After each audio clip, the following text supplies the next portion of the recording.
It all started on a rainy Saturday afternoon.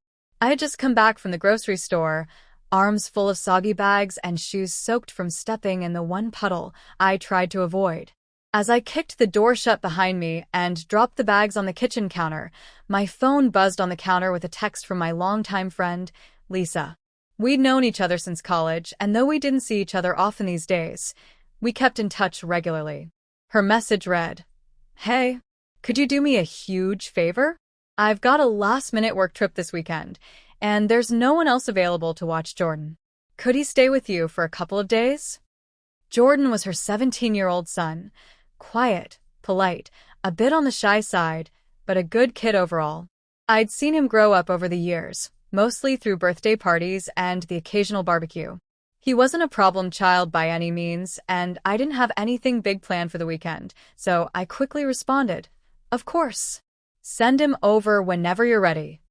An hour later, Lisa pulled into my driveway, rain still coming down in soft sheets. Jordan got out of the car, hoodie pulled over his head and backpack slung over his shoulder. Lisa waved from the car window, shouted a quick, "Thank you, you're a lifesaver," and drove off before I could say anything else. Jordan gave me a small smile as he stepped inside. "Thanks for letting me stay, Miss Rachel." I smiled back. "Anytime, Jordan. Make yourself at home. You want something to eat?" He nodded, a little hesitant. "Do you have any mac and cheese?" I chuckled. What kind of adult do you think I am if I don't have mac and cheese? I fixed him a bowl while he got settled in the guest room, and by the time he came back out, he was already looking more comfortable. We ended up watching a couple of movies in the living room while the rain continued tapping against the windows. It felt kind of nice, cozy even.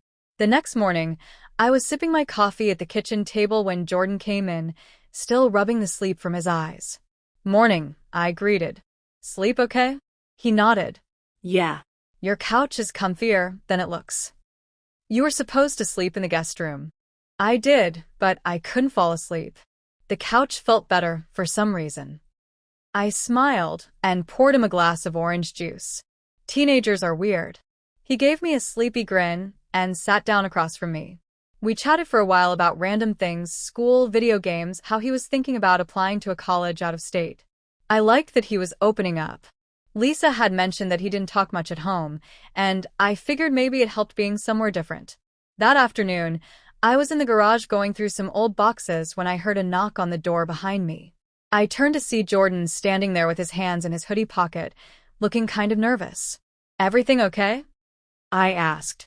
"Yeah, I was just wondering," he hesitated, then looked down.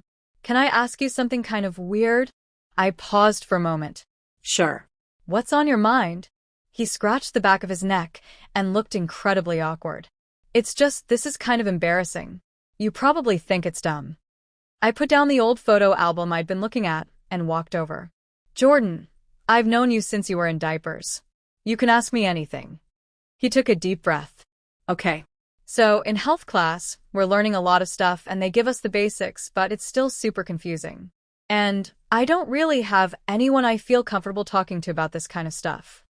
I blinked, unsure where he was going with this. "Okay." He looked up at me with wide, uncertain eyes. "Can you help me understand relationships better? Like, from a woman's perspective? Not the school kind of way. Just real talk." I was quiet for a second, surprised by the honesty of his question. "That's actually really mature of you to ask," I finally said. "I don't think that's weird at all. Most people your age don't even think to ask that." He looked relieved. "Really?" Yeah. "But just so we're clear, I'm not going to give you some kind of romantic playbook. Relationships are complicated, and a lot of it just comes down to communication and respect." He nodded eagerly. "That's what I want to learn. I just don't want to mess up when I actually like someone. I always freeze up or say the wrong thing." Over the next hour, we talked about everything from listening skills to boundaries to how important it is to just be honest. He asked thoughtful questions, and I gave him answers I wish someone had told me when I was younger. It wasn't awkward. It was actually kind of refreshing to see a teenage boy care so much about doing things right. Later that night, after dinner and a couple more episodes of the show we'd started binge-watching, Jordan surprised me again. "Miss Rachel?" "Yeah. Thank you for not making me feel dumb earlier." I smiled. You're welcome. You're not dumb at all, Jordan. You're just trying to figure stuff out like the rest of us. He looked like he wanted to say more but just gave me a soft smile and went back to watching the show. The weekend went by quickly. Sunday night came, and Lisa texted that she'd be back in the morning. I told Jordan, and though he nodded, I could tell he looked a little disappointed.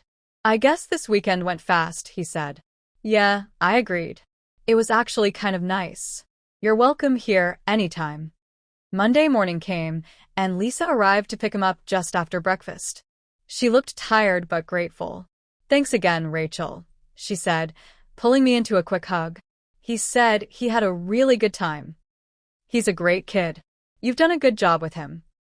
Jordan gave me a hug too, then turned to leave with his mom. As he reached the door, he turned around one last time. Miss Rachel? Yeah. He smiled. I meant it. You really helped me this weekend. I nodded. I'm glad I could. Weeks passed. Then one afternoon, I ran into Lisa at the supermarket.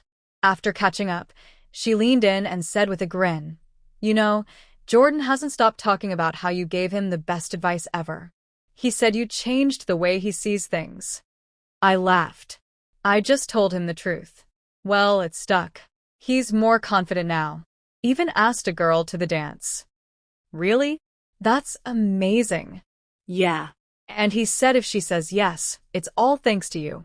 I walked out of the store that day feeling proud. Not because I'd done something incredible, but because sometimes all it takes is a little time, a listening ear, and a willingness to be there. I never imagined a simple weekend with my friend's son would turn into something so meaningful. But it did. And I wouldn't trade that for anything. And what he asked me that weekend, it wasn't unbelievable at all. It was human. Real. A reminder that we're all just trying to understand each other a little better. And sometimes, when someone opens the door and asks for help, the best thing you can do is say yes.